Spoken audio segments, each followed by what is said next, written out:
Sure, sure. Relatively.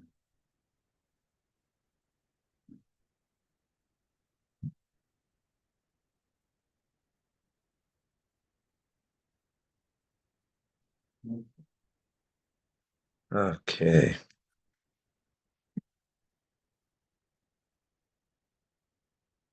Welcome, folks.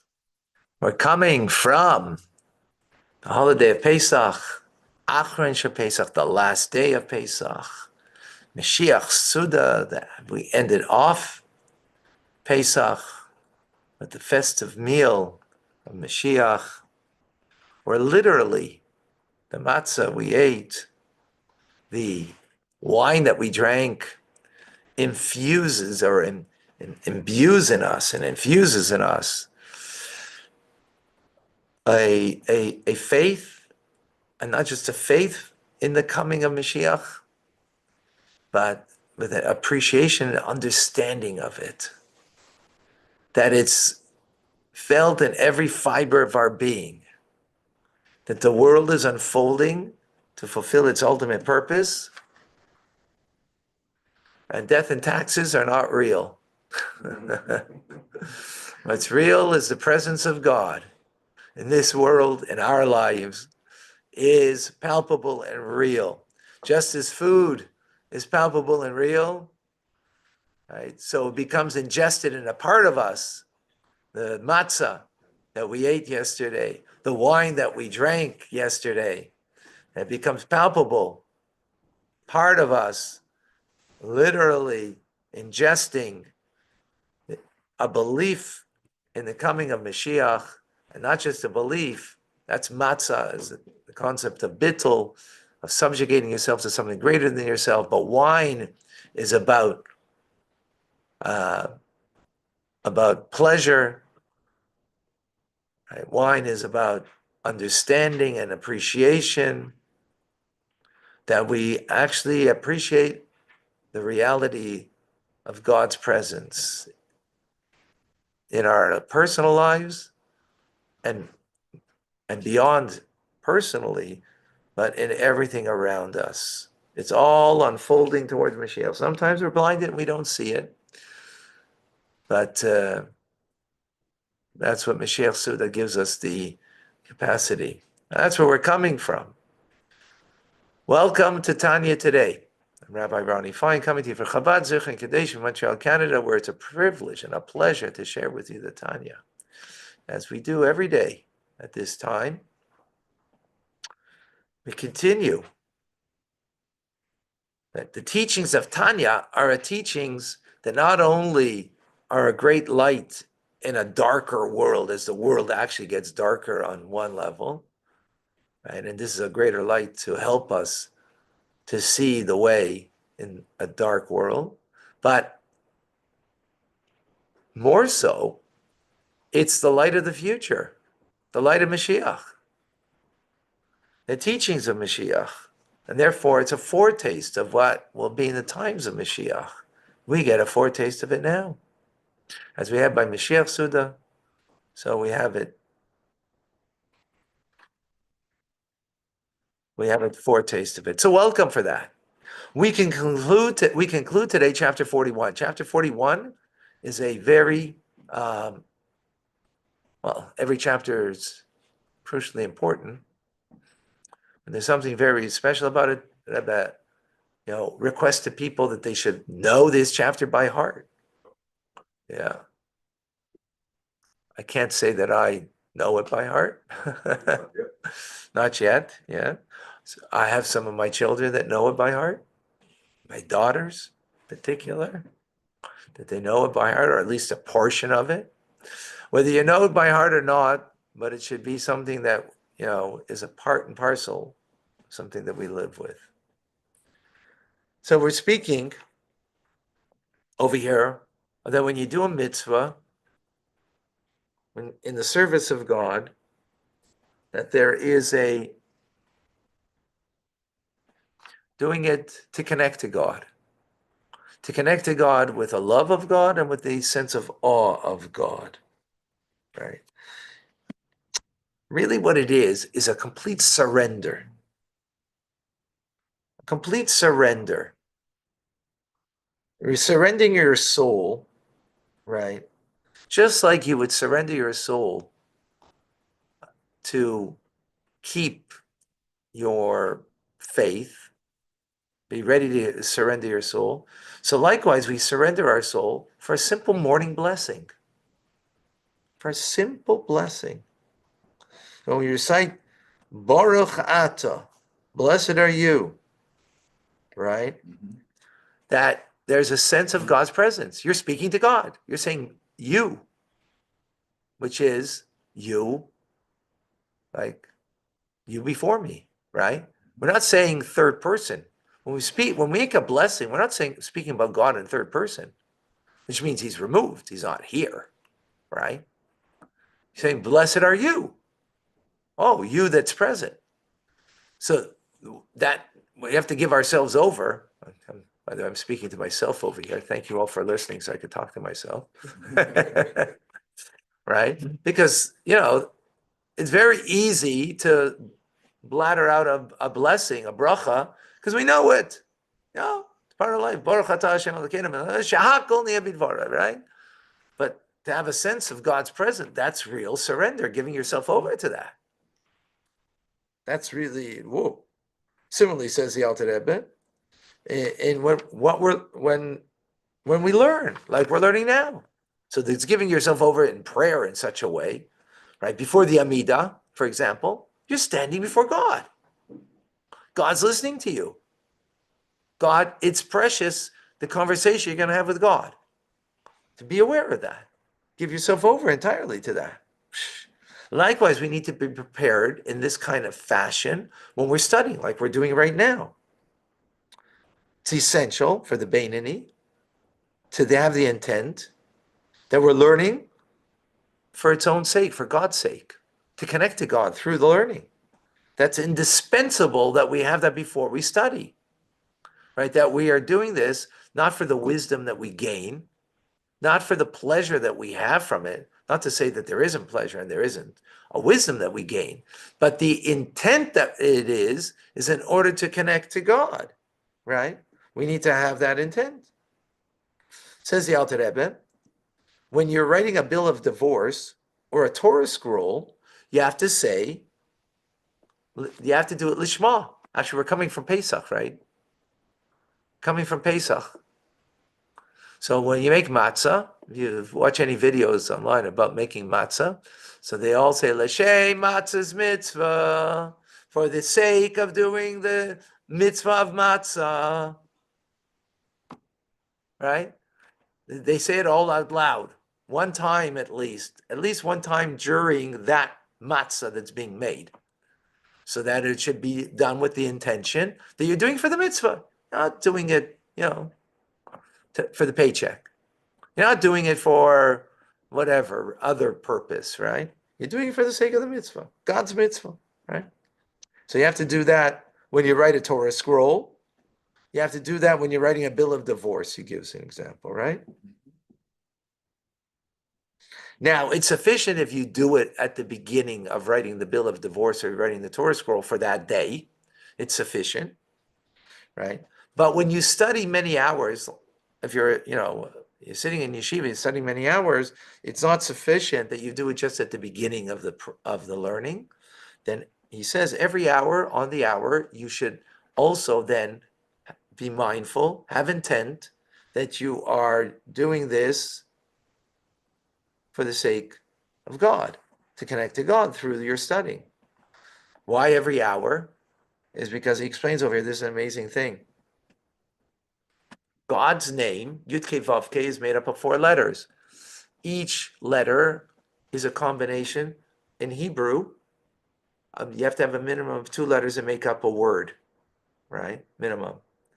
You take 2 letters, put them together, 1 letter with another letter. You do that each time with the 4 letters, times 3 gives you what? 12. 12 hours of the day.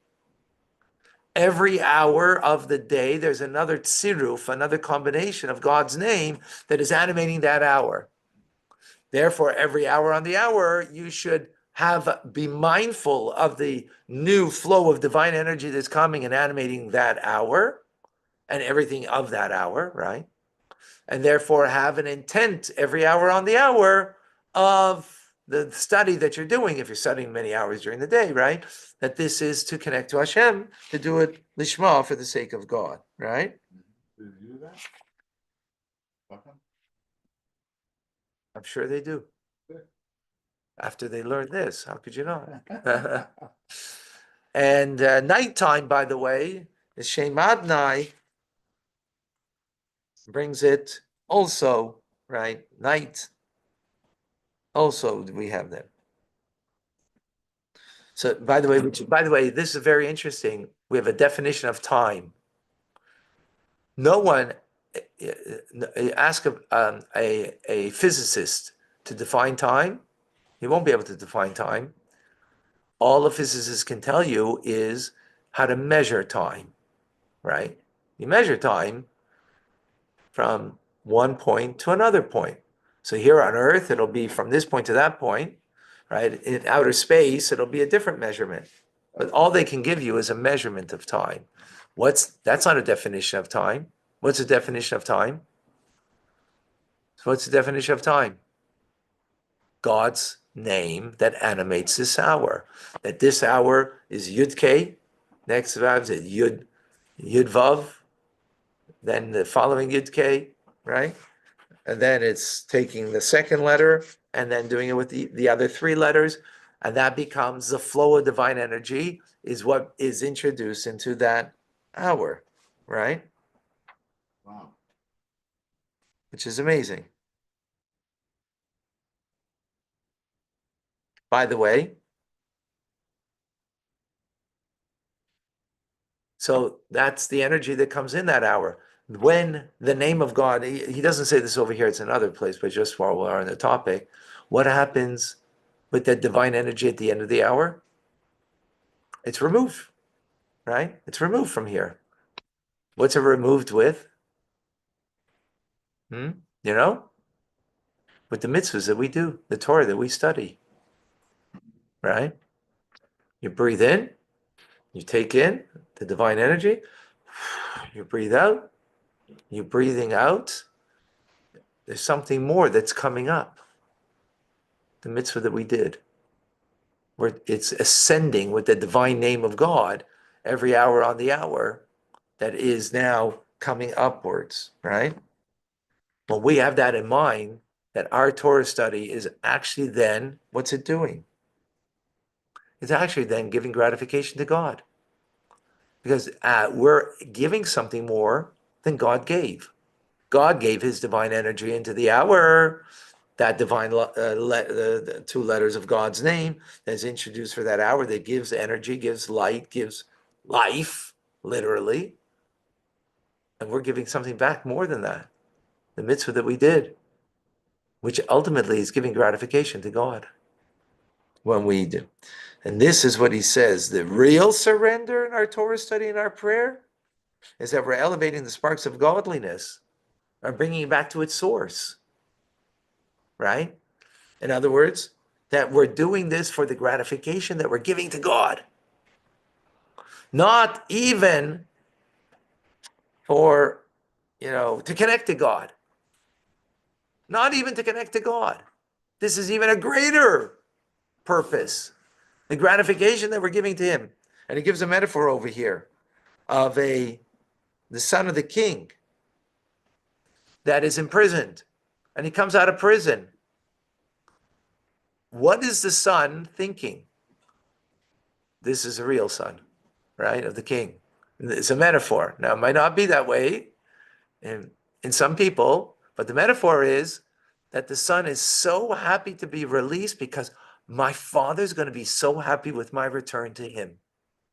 My father's going to be happy, not that I'm happy. That's not what's important. What's important is my father's happy. So the same thing is, it's not that I get to connect to God, right? Which is normal, would be, right? But that I am returning my soul to God, that's giving gratification to God, Father in heaven.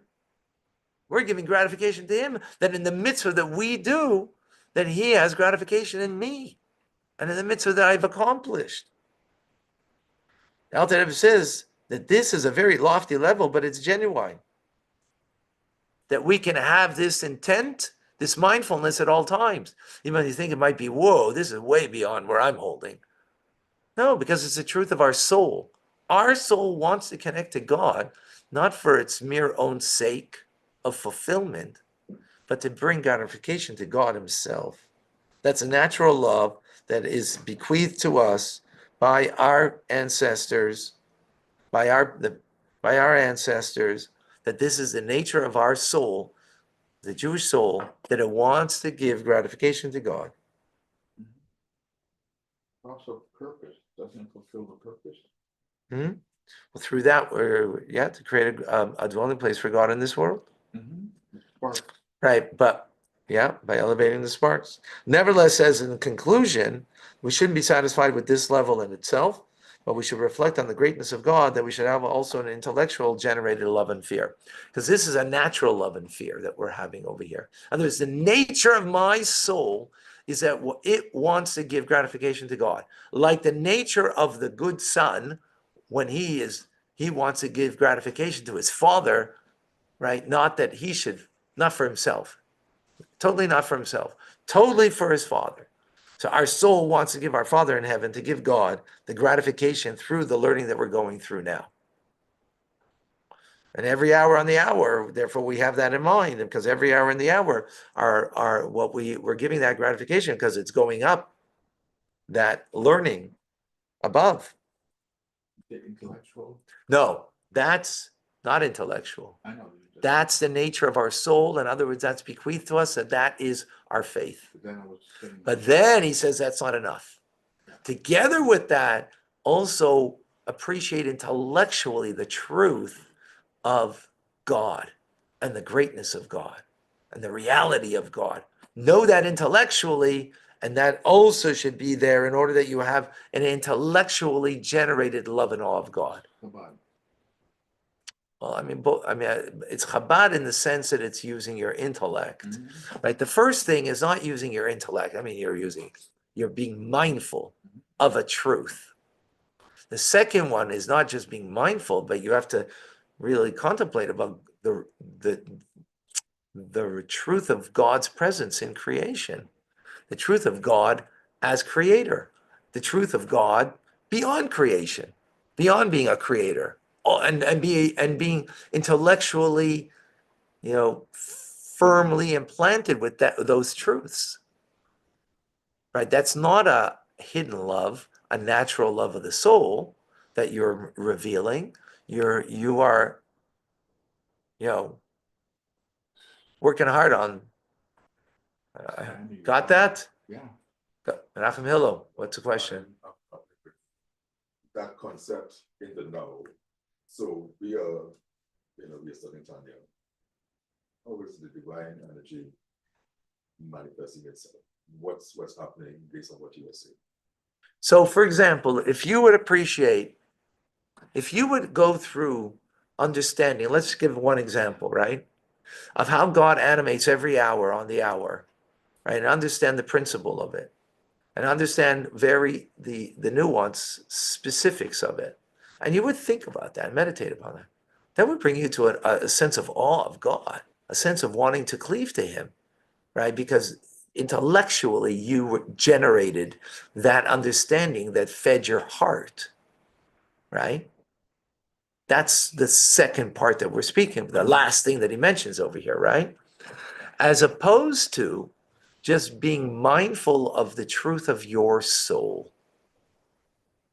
The truth of your soul is, it's like a son that wants to just bring gratification to his father. That's your soul. So being mindful, right? That's not intellectually generated, even though obviously there's an intelligence here. There's a mindfulness, of course, but it's not something that is like thoroughly understanding something that brings to a love and awe. It's just being mindful of the truth of your soul. The truth of your soul it's not seeking self-fulfillment. It's seeking to bring divine gratification. That's what your soul wants to do. Be aware of it. That's all. Right? That's not it. That's not a full, not like a developed idea. I mean, you can develop it more, obviously, but it's just being aware of the truth of your soul, as opposed to the truth of God. Which, to appreciate that, there's a lot of learning you need to go through, right? In order to appreciate and understand that, right? Understand God's creative power.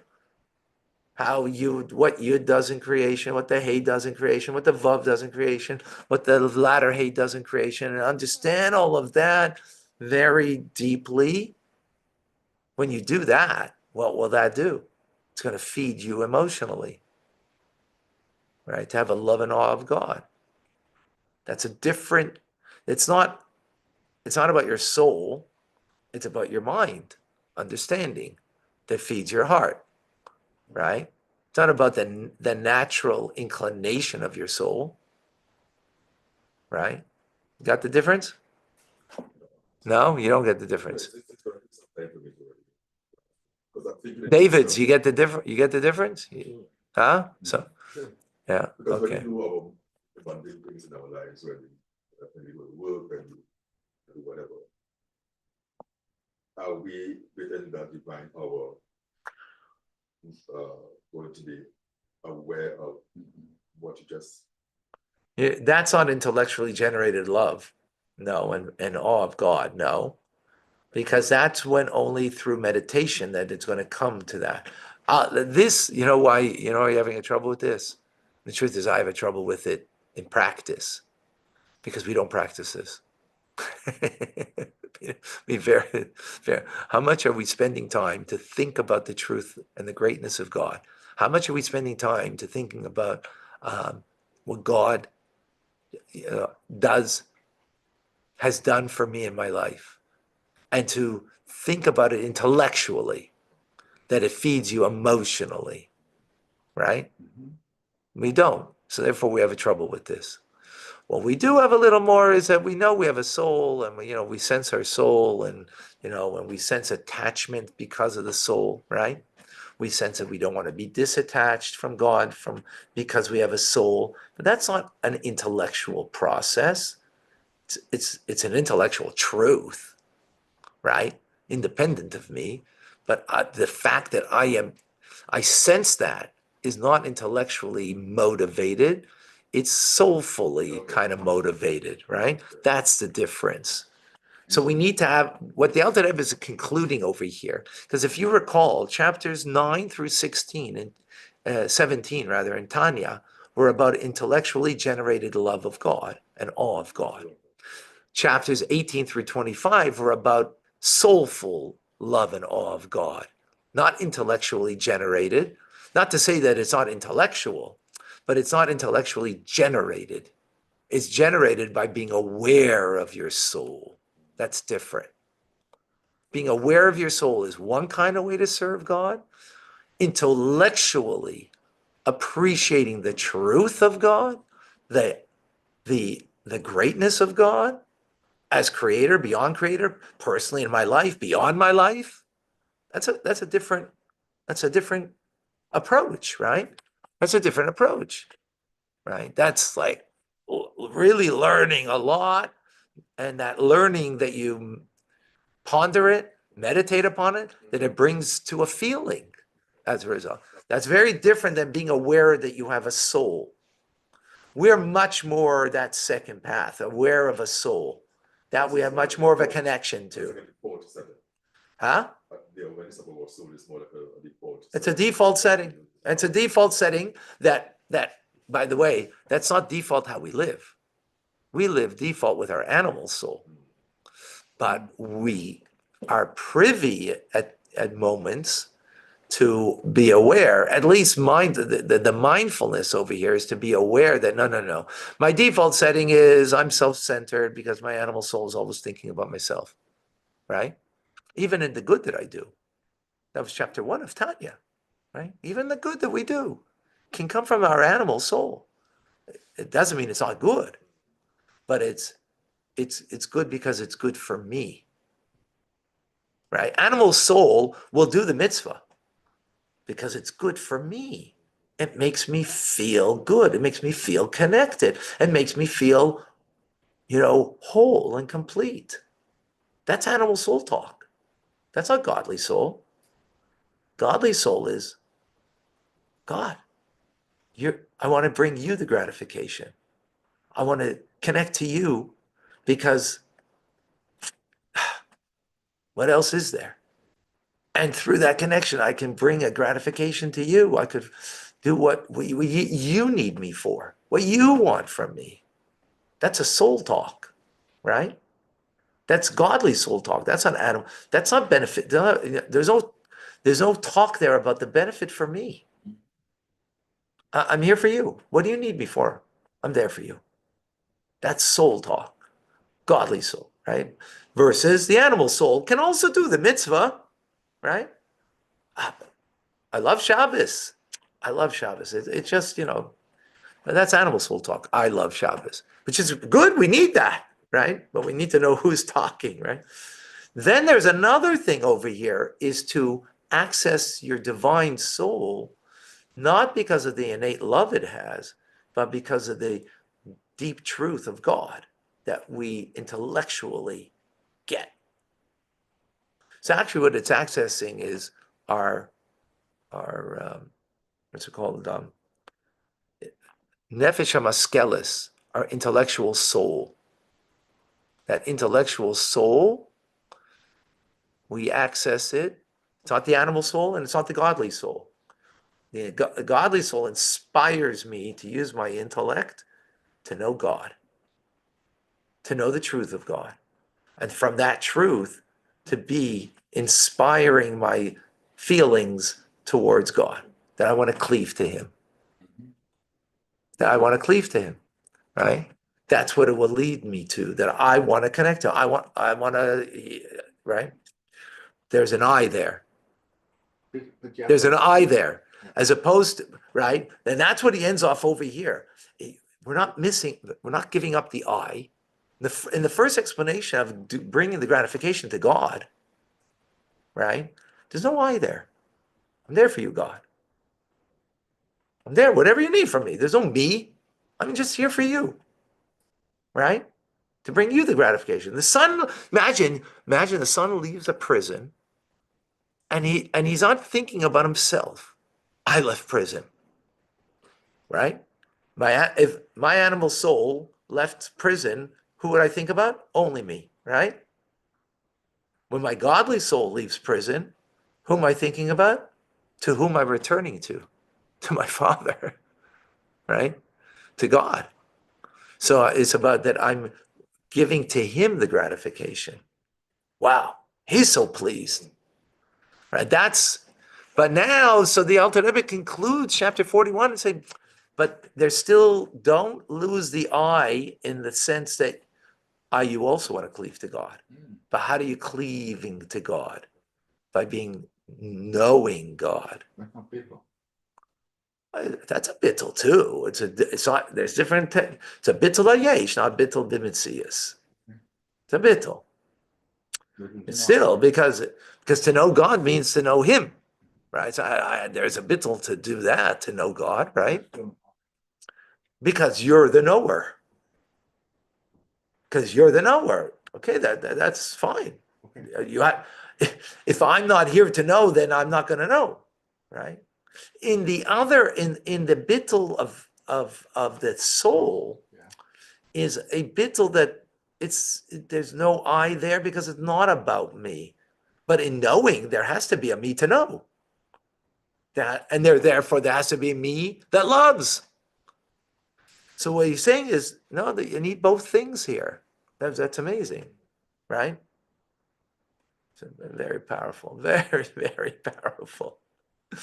If you got that, We should have a timer a timer. every hour. Okay. Folks, did you get that? If you got that, you're amazing. Any questions online? Davida has a question. What effect will the wicked atheist or the sinner have on time and love and awe of Hashem? I don't get the question, Davida. I'm not clear what effect do the wicked. Well, just because you're wicked doesn't mean you can't at times be, you can engage in what we're talking about over here. You could. So, anyway, this is extremely powerful. All right. All right, folks, we're going to go to Rambam now. Thank you for joining.